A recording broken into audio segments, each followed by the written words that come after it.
Students, स्वागत है आप सभी का ऑनलाइन क्लासेस के अंदर।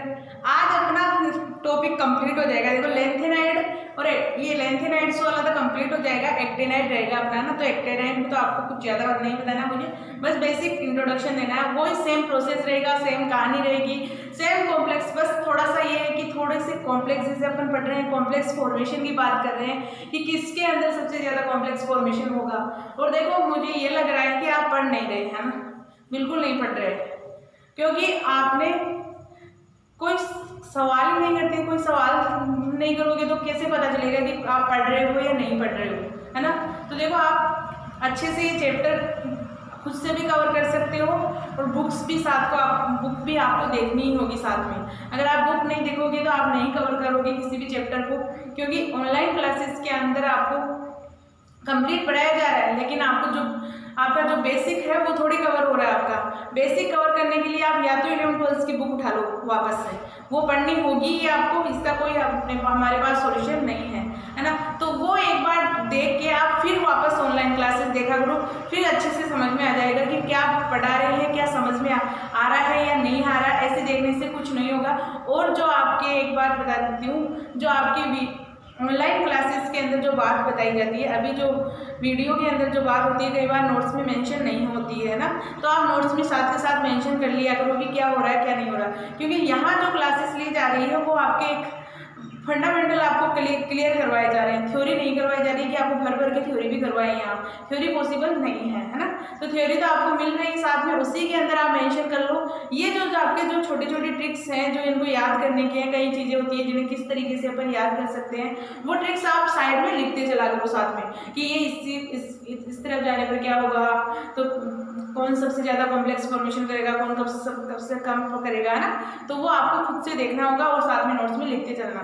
ओके, तो आज अपना ये चैप्टर कंप्लीट हो जाएगा, ऑलमोस्ट क्या हो ही जाएगा। अब इसमें अपन को क्या करना है, कुछ प्रिपरेशन करनी है, यानी कि हैलाइड्स से किस तरीके से अपने को प्राप्त होते हैं हैलाइड्स। क्या अपने को जैसे अपने पास लेंथेनाइड है, क्या लेंथेनाइड के रूप में मिलता है, या इसके साथ कौन से आपके पास धातु ऐड होगी, कौन से हैलाइड्स के प्रेजेंस में होंगे, है ना। जिस तरीके से अपन बोलते हैं कि आपके पास जैसे एल्यूमिनियम है, एल्यूमिनियम क्लोराइड के रूप में मिलता है ना। अपन डायरेक्ट Al3+ तो निकाल नहीं सकते कि ये अपने को मिल रहा है एनवायरनमेंट के अंदर, या अपन बोल सकते हैं नेचुरली अपने को ये मिल रहा है। ये तो पॉसिबल नहीं, ये किसी ना किसी स्पीसीज के रूप में मिलते हैं, किसी ना किसी कंपाउंड के साथ मिलते हैं, यानी कि इन्हें कहा जाता है अंतर्धात्विक यौगिक। यानी कि किसी भी आप बोल सकते हो कि जो भी लेंथेनाइड होंगे वो किसी और कंपाउंड के साथ और यौगिक के साथ जुड़े हुए होंगे, उसके साथ बॉन्डेड बनाए होंगे और फिर अपने को मिलते हैं। फिर अपन को क्या करना होता है, इनको कलेक्ट करना होता है। किस तरीके से अपन इन्हें कलेक्ट कर सकते हैं, क्या अपन कौन से मेथड, जब अपन निष्कर्षण पढ़ रहे थे, यानी कि सेपरेशन पढ़ रहे थे, तो सेपरेशन में अपन ने 2-3 मेथड देखे थे कि इनसे अपन क्या कर सकते हैं, किसी भी हैलाइड का सेपरेशन कर सकते हैं, उसको आयंस के अंदर कन्वर्ट कर सकते हैं। आयन एक्सचेंज मेथड सबसे बेटर था अपना, उससे अपन कर सकते हैं, है ना। तो एक कॉम्प्लेक्स मेथड था कि कॉम्प्लेक्स मेथड से अपन कॉम्प्लेक्स बना के अलग कर सकते हैं। फिर अगर आपको कॉम्प्लेक्स बनाया मिल जाता है, फिर उससे अपन क्या कर सकते हैं, किसी भी लेंथेनाइड्स आयंस के अंदर कन्वर्ट कर सकते हैं। सबको पता है कि लेंथेनाइड किसके अंदर स्टेबल होते हैं, +3 के अंदर सबसे ज़्यादा स्टेबल होते हैं। लेकिन कभी कभी आपके कोई लेंथेनाइड होते हैं जो किस में होते हैं, +2 में भी स्टेबल होते हैं और +4 में भी स्टेबल होते हैं। लेकिन अगर बात कही जाए कि कौन सी वह ऑक्सीडेशन स्टेट है जिसके अंदर आपके लेंथेनाइड क्या होते हैं, स्टेबल होते हैं, वो होते हैं आपके +3 ऑक्सीडाइज, यानी कि त्रिघनीय बोला जाता है। अगर बोला जाए त्रिघनीय यौगिक, यानी कि आपके पास जो लेंथेनाइड्स कॉम्प्लेक्स मिलेगा, अगर नॉर्मली रैंडमली पूछा जाए आपसे कि किन आयंस के अंदर अपने को लेंथेनाइड्स के संकुल प्राप्त होते हैं, यानी कि उनकी ऑक्सीडेशन स्टेट पूछी जाए, तो अपन क्या बताते हैं, +3 के अंदर अपन बताते हैं। ओके, त्रिघनीय, त्रि का मतलब 3, घन का मतलब घनीय, उन्हें पॉजिटिव लिया गया है ना, धनीय या घनीय कुछ भी बोल रहे हो, है ना। धनाई होता है, वैसे धनीय लिया गया है, इससे +4 हो गया, और यौगिक कोई भी होगा कॉम्प्लेक्स के रूप में। आपके जितने भी लिगेंड्स होते हैं, कोई मेटल आएगा, मेटल F ब्लॉक का कोई एलिमेंट होगा, वो किसी किसी ना किसी लिगेंड्स के साथ होगा। तो इसमें क्या करते हैं, मेटल्स अप्रोच नहीं करते, यानी सॉरी लिगेंड मेटल पर अप्रोच नहीं करते, यानी कि मेटल पर कोई इफेक्ट नहीं होता लिगेंड्स का। बट आपके डी ब्लॉक के एलिमेंट्स में क्या होता है, इफेक्ट होता है। जब लिगेंड मेटल के पास कोई लिगेंड बॉन्ड बनाता है तब उस कंडीशन में उस मेटल की सारी प्रॉपर्टी चेंज हो जाती है। दिखता कैसा है, दिखने कैसे लग जाता है ना। बट आपके इसमें ऐसा कुछ नहीं होता है। आपका जैसे सीरियम +3 ऑक्सीडेशन के अंदर कलरलेस है, किसी भी लिगेंड के साथ अटैच कर दो वो कलरलेस ही रहेगा, कुछ इफेक्ट नहीं आएगा। बट आपका जैसे कि आपने डी ब्लॉक का एलिमेंट देख लिया, D1 देख लिया, D1 के अंदर आपने अगर स्ट्रॉन्ग लिगेंड या वीक लिगेंड का कॉन्सेप्ट लगा दिया तो तब आपके क्या होता है, कंडीशन पूरी चेंज हो जाती है ना। बट यहाँ ऐसा कोई फंडा नहीं है, ऐसा कोई रूल नहीं है, बस आपको सीधा सीधा देखना है। बस कुछ कॉन्सेप्ट्स को आपको याद रखने हैं कि इनकी वजह से ये इफेक्ट आते हैं। जैसे अपन ने देखा कि CO3 आपकी क्या करता है, CO3 होता है आपका, ये है आपके CO3 आपके जब ये ट्रांजिशन मेटल के साथ जुड़ेगा, यानी कि ट्रांजिशन मेटल के साथ बॉन्ड बनाएगा, तब क्या होगा, इसमें एक ही लिगेंड अप्रोच करेगा, यानी कि इस लिगेंड के ये आपके मॉलिक्यूल्स या बोल सकते हैं कि ये एक ऑक्सीजन ये बॉन्ड बनाएगा, एक ही ऑक्सीजन डोनर साइट होगा, है ना। जबकि आपकी जब लेंथेनाइड की बात आती है तो ये तो दोनों ही इलेक्ट्रॉन क्या करते हैं, अपने दे देते हैं। अब बात ये आती है, आप बोलोगे कि ये ऑक्सीजन क्यों नहीं देता, ये दोनों ही क्यों दे रहे हैं, लोन पेयर तो इसमें भी है। जब अपन जैसे H2 की बात करते हैं उसमें क्या होता है, लोन पेयर 2 है, एक लोन पेयर बॉन्ड बना सकता है, तो ये अपने इलेक्ट्रॉन दे देगा मेटल के पास और ये क्या बनेगा, लिगेंड यानी कि उपसंयोजक बंध बना लेता है। बट आपके इसमें क्या हुआ, ये क्यों नहीं देता, देखो आपके पास मान लो इस ऑक्सीजन के पास क्या है, 2 बॉन्ड बना सकता था, इसने बनाए। अब बाकी के रहे इलेक्ट्रॉन वो बचा के रखेगा अपना, क्योंकि इसकी तो पूर्ति हो गई। बट इसमें क्या है, एक ऑक्सीजन कभी भी एक बॉन्ड में स्टेबल नहीं रहता, 2 बॉन्ड तो उसे चाहिए ही चाहिए। क्या करेगा, सबसे ज्यादा अपन बोल सकते हैं कि इलेक्ट्रॉन डेंसिटी में यही सबसे ज्यादा है, तो ये क्या करेगा, देना चाहेगा, बॉन्ड बनाना चाहेगा और स्टेबल होना चाहेगा।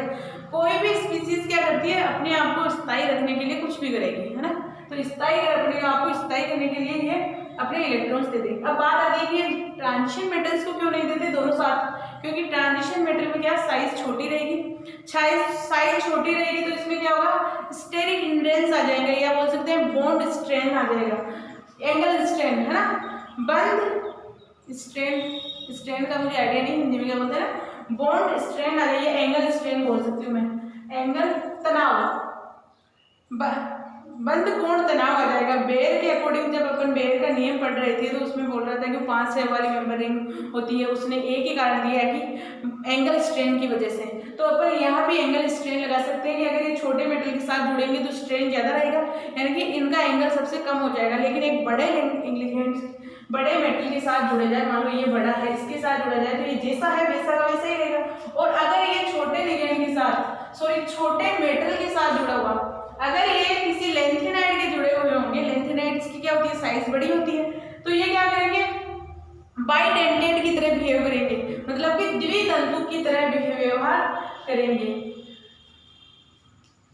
और जबकि ये अगर डी ब्लॉक एलिमेंट्स के साथ आ जाते हैं तो क्या होगा, पहले तो इसकी साइज छोटी है, तो ये भी क्या करेंगे, पास आना चाहेंगे, इसके पास आना चाहेंगे, दोनों इतने पास आ जाएंगे कि उनका एंगल क्या हो जाएगा, बहुत ही कम हो जाएगा। और जब किसी स्पीसीज में एंगल सबसे ज्यादा होता है वो स्टेबल रहती है मोस्टली, है ना। इतना भी आपको एंगल नहीं कर देना कि बॉन्ड ही ना बना पाए, है ना, उतना एंगल रखना है कि वो केवल बॉन्ड बना ले, वो खुद भी इजीली रहे और वो मेटल को भी इजीली रखे वहाँ, यानी कि वो दोनों स्टेबल हो सके। ओके, तो इनमें ये अपन देख लिया था। आज केवल अपन ये देखेंगे कि ये किन में मिलते हैं, जैसे आपके ऑक्साइड्स में मिलते हैं और एक आपके मिलते हैं ये हेलाइड्स के अंदर प्रेजेंट होते हैं, यानी कि जब लेंथेनाइड्स की बात की जाती है LnH3 के रूप में मिलेगा आपको, LnH3 के रूप में मिलेगा आपको, या आपको ऑक्साइड्स के रूप में मिलेगा, कैसे Ln2O3 के रूप में मिलेगा। ये अपने को नेचर के अंदर प्राप्त होते हैं, यानी कि अपन जानते हैं कि लेंथेनाइड्स क्या होते हैं, मोनोसाइड सैंड के अंदर पाए जाते हैं। मोनोसाइड सैंड क्या होती है, नेचुरली होती है, प्रकृति के द्वारा बनाई गई है। अंदर प्राप्त होते हैं, जबकि आपके एक्टिनाइड्स क्या होते हैं, नेचर के अंदर नहीं प्राप्त होते हैं। अब देखो मैं एक्टिनाइड को भी साथ में ले लेती हूँ, लेंथेनाइड्स को भी साथ में ले लेती हूँ और डी ब्लॉक एलिमेंट्स को भी साथ में लेते हैं। केमिस्ट्री में क्या है कि एक दूसरे को कंपेयर करके पढ़ोगे ना तो इजी समझ में आता है, कॉन्सेप्ट भी जल्दी क्लियर होते हैं। जबकि आप एक कॉन्सेप्ट जैसे लेंथेनाइड्स के बारे में पढ़े जा रहे हो कि लेंथेनाइड्स की संकुल बनाने की प्रवृत्ति तो कम होती है, बट इनके अंदर कोऑर्डिनेशन नंबर सबसे ज़्यादा हाई होता है। अब बात पूछ ले आपकी, अगर एक्टिनाइड से कंपेयर किया जाए कि एक्टिनाइड के कोई कॉम्प्लेक्स बनाओ और एक लेंथेनाइड का कॉम्प्लेक्स बनाओ, बताओ दोनों में से स्टेबल कौन सा रहेगा। तो उस कंडीशन में आप क्या करोगे, नहीं पता, क्योंकि अपन ने क्या किया, रिलेटेड नहीं किया एक दूसरी चीज को। तो अब एक्टिनाइड में अगर पूछता है कि कॉम्प्लेक्स बनाने की टेंडेंसी क्या होती है, तो सबसे लो होती है। डी ब्लॉक के एलिमेंट्स से तो डी ब्लॉक की तो सबसे ज्यादा होती है, फिर लेंथेनाइड्स की होती है, एक्टिनाइड की सबसे कम होती है। कोऑर्डिनेशन नंबर हाई का पूछा जाए तो एक लेंथेनाइड्स का सबसे ज्यादा होता है, फिर आपके डी ब्लॉक का, फिर आपके आता है एक्टिनाइड्स। एक्टिनाइड्स आपके कुल मिला के कुछ नहीं है, बस यही एक तो ये क्या है, मैन मेड है, यानी कि मानव के द्वारा बनाए गए, मानव के द्वारा बनाए गए हैं तो कैसे भी इनकी प्रॉपर्टी चेंज की जा सकती है। जबकि जो नेचर में प्राप्त होती है उसकी अपन प्रॉपर्टी चेंज नहीं कर सकते, उसके अंदर तो अपने को जो है वही है, जिसमें ये बॉन्ड बनाना चाहेगा वैसे ही बनाएगा। जैसे कि आपने अकेले धातुएं पढ़ रहे थे, नोबल गैसेस पढ़ रहे थे अपन, नोबल गैसेस कौन कौन सी थी आपकी, आर्गन हो गई, नियोन हो गई, क्रिप्टोन हो गई, जीनोन हो गई, है ना। तो उनमें क्या हो रहा था कि वो आपके स्टेबल कंपाउंड है, यानी कि वो अपने आप में स्थायी है, वो किसी के साथ बॉन्डेड नहीं बनाते थे। लेकिन जीनोन का क्या किया, कुछ चेंज करके उसमें उसकी ऑक्सीडेशन स्टेट में देखा गया चेंजेस है, तो उनके कुछ कंपाउंड्स भी फॉर्मेशन हो गए, यानी कि वो ऑक्सीजन और फ्लोरीन के साथ ऑक्सीजन और फ्लोरीन वाले कॉम्प्लेक्स बनाना स्टार्ट कर देती है ना। वो आपके क्या आता है, केमिकल बॉन्डिंग का लॉजिक है ना, तो उसी के अंदर वो समझा जाता है कि इसमें हो रहा है। लेकिन अभी अपन लेंथेनाइड्स की अपन देखेंगे कि किस तरीके से इनकी प्रिपरेशन की जाती है, ओके। और इनके कोऑर्डिनेशन नंबर कहाँ से कहाँ तक लाई करते हैं, किसमें किससे ज़्यादा होगा और किसमें कम होगा, ओके।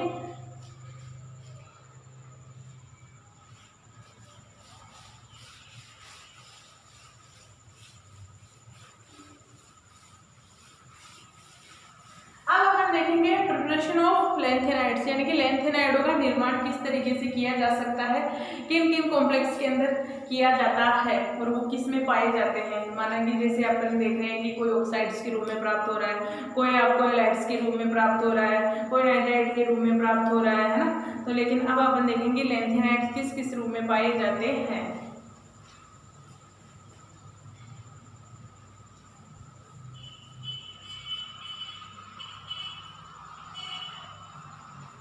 लेंथेनाइड यौगिकों का निर्माण,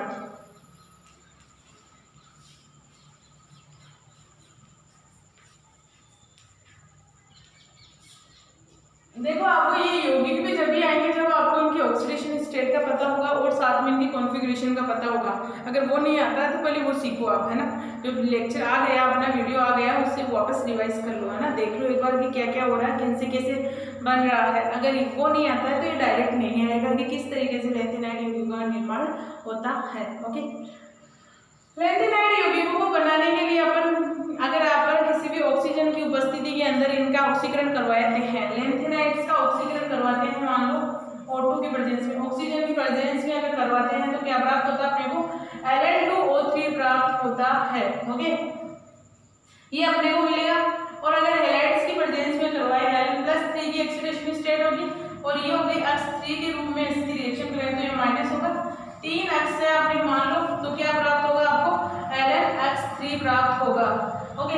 अब इसको अगर हाइड्रेशन करवाया जाए यानी कि हाइड्रोजन यूनिट्स ऐड करवाई जाए तो क्या होगा, Ln(H3) + NH2O। अब NH2O का मतलब है कि यूनिट्स आपको ऐड करनी है, कितनी भी कर सकते हो आप, कितनी का ऐसा मतलब नहीं कि आप मर्जी चाहे लगा दो, वो नहीं होगा। डिपेंड करेगा कि कौन सा कहाँ तक कितना कोऑर्डिनेशन नंबर बना सकता है और किस कौन सा कम बना है। या तो 6 होंगे या आपके 8 होंगे, ओके। 6 लिगेंड होंगे या 8 होंगे, तो आपको 3 तो है आपके पास। तो यहाँ क्या करते हैं अपन, अगर मैं यहाँ 6 भी लिख देती हूँ, N Ln(H3) NH2, ओके, ये होगा। अगर मैं N की जगह 6 लिख दूँ, 6 यहाँ लो तो क्या होगा, Ln(H3) 6H2O। इसमें क्या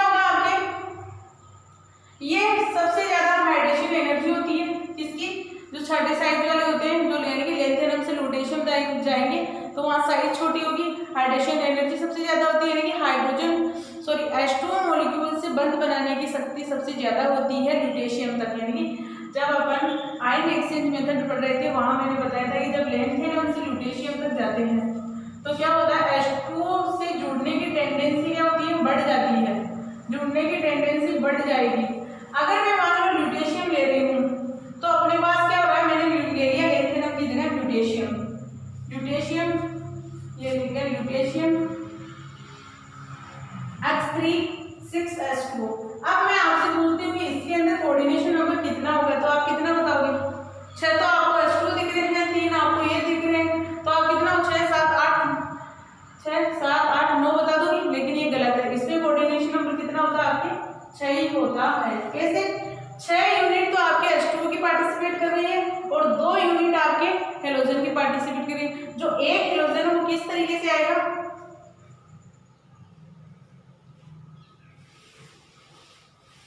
अब आपको थोड़ा ये कंफ्यूजन लग रहा होगा क्या हो रहा है क्या नहीं हो रहा है, बताती हूँ किस क्यों लग रहा है।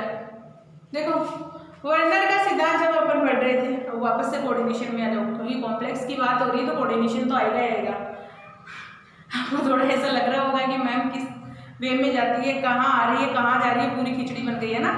लेकिन देखो वर्नर का सिद्धांत में अपन पढ़ रहे थे, उन्होंने बताया कि 2 प्रकार की समायोजक संयोजकताएं होती है, एक प्राथमिक संयोजकता, एक द्वितीयक संयोजकता। प्राथमिक संयोजकता किसे कह रहे थे, जो आपके मान लो ये मेटल है, ये लिगेंड है N है, जो आपके इस लिगेंड से बाहर हो, जो यानी कि रेडाइन स्पीसीज होती थी वो अपनी, यानी कि X लिख देती हूँ H2।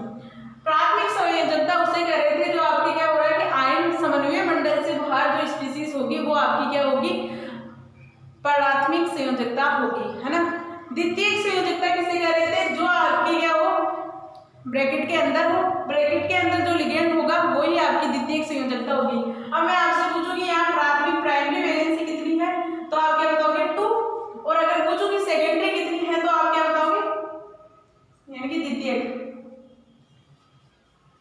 द्वितीयक कितनी होगी N, क्योंकि यहाँ N नंबर ऑफ है।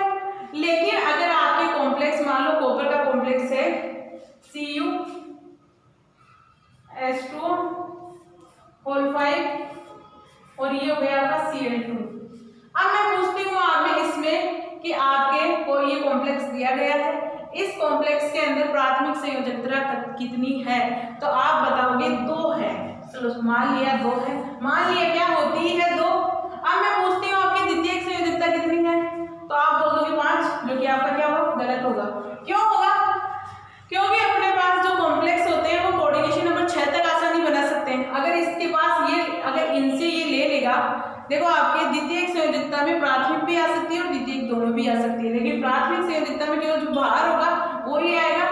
द्वितीयक संयोजकता के अंदर जो ब्रैकेट के अंदर है वो तो है ही है, साथ में अपन बाहर से भी जो आयन है या जो लिगेंड के रूप में अपन उन्हें यूज कर सकते हैं कॉम्प्लेक्स फॉर्मेशन के लिए कि कितने कोऑर्डिनेशन नंबर का वो बना पाता है। ओके, तो यहाँ मैंने कर दिया इसका 6, क्योंकि कॉपर का कॉम्प्लेक्स किसमें स्टेबल सबसे ज्यादा होता है, कोऑर्डिनेशन नंबर 6, वो हाईएस्ट कोऑर्डिनेशन नंबर 6 तक के संकुल का निर्माण कर सकता है। तो उसी तरीके से मैंने इसमें किया। अगर मैं इसे लिखूं Lu है ना, H2O होल 6 और ये लिख दिया मैंने 6 है और ये 6 7 8, सॉरी इसका कोऑर्डिनेशन नंबर होगा 8, यहाँ थोड़ा कंफ्यूजन हो गया, 8 होगा यहाँ, और मैंने ये H3 लिख दिया बाहर, तो 3 तो मुझे 6 तो मिल गए ये, और यहाँ से 2 मॉलिक्यूल मेरे मिल गए आपके पास जो हेलोजन्स का होगा, तो ये हो गया आपके 6 7 8 कोऑर्डिनेशन नंबर की संख्या का बनाता है। ओके, अब अगर इनका ड्रॉ करें एग्जाम, प्राथमिक संयोजकता को मैंने कहा था कि डॉटेड लाइन से रिप्रेजेंट किया जाता है, जबकि द्वितीयक संयोजकता को क्या है, डार्क लाइन से रिप्रेजेंट किया जाता है। अगर आपके द्वितीयक संयोजकता के अंदर मान लो इसमें 6 है, देखिए मैंने कॉपर बना लिया, 5 तो आपको पता है H2O है,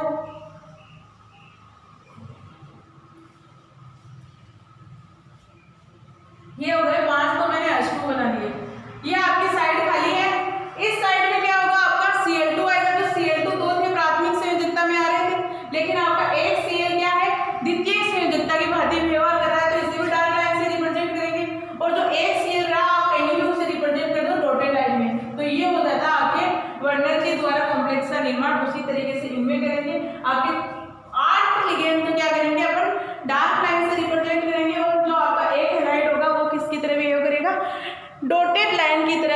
रिप्रेजेंट करेंगे। ओके, तो ये होते हैं आपके कॉम्प्लेक्स फॉर्मेशन का। अब बात आती है कि आपके पास लेंथेनाइड्स के हाइड्राइड कैसे बनाए जा सकते हैं, है ना। तो अगर लेंथेनाइड की रिएक्शन हाइड्रोजन गैस के साथ करवा दी जाए तो आपको लेंथेनाइड के हाइड्राइड प्राप्त हो जाएंगे। ओके,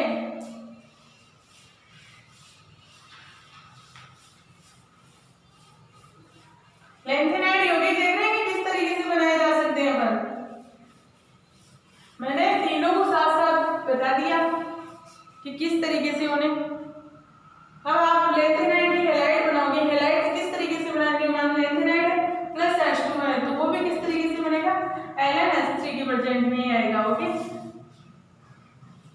अब बात आती है कि संरचनाएं किस तरीके से होगी, किस तरीके की संरचनाएं बनेगा, वो डिपेंड करेगा आपके कोऑर्डिनेशन नंबर में कि कोऑर्डिनेशन नंबर कौन सा होता है। अगर आपने CaF2 की संरचना देखी है, CaF2 की संरचना देखी है, CaF2 कैल्शियम क्लोराइड की कहाँ पढ़ते थे अपन, सॉलिड स्टेट में, है ना। तो उसमें अपन देखते थे उसी प्रकार से इनकी संरचना भी सेम वैसी की वैसी ही होती है, कुछ चेंजेस नहीं होता है। ओके, तो यहाँ कोई ज़्यादा नहीं है।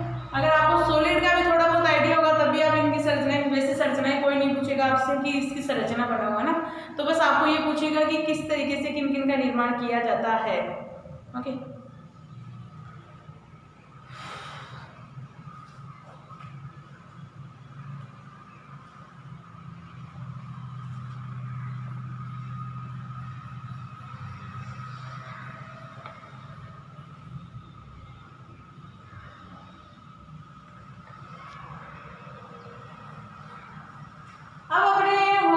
कंप्लीट हो गया चैप्टर।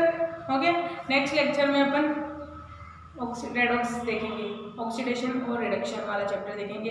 ये अपना कंप्लीट हो गया, लेंथेनाइड कंप्लीट, आपके एक यूनिट कंप्लीट हो गई है। अगर एक यूनिट में आपके इस यूनिट के अंदर दो चैप्टर आपके, एक तो एक्टिनाइड होगा, एक लेंथेनाइड होगा, तो दोनों में से क्वेश्चन आएंगे, लेंथेनाइड में आए तो करके आ जाना। ओके, वैसे आते ही दोनों में से थ्योरेटिकल एग्जाम है तो उसी में से आपको मिलेगा। ओके, तो अपना लेंथेनाइड चैप्टर कंप्लीट हो चुका है।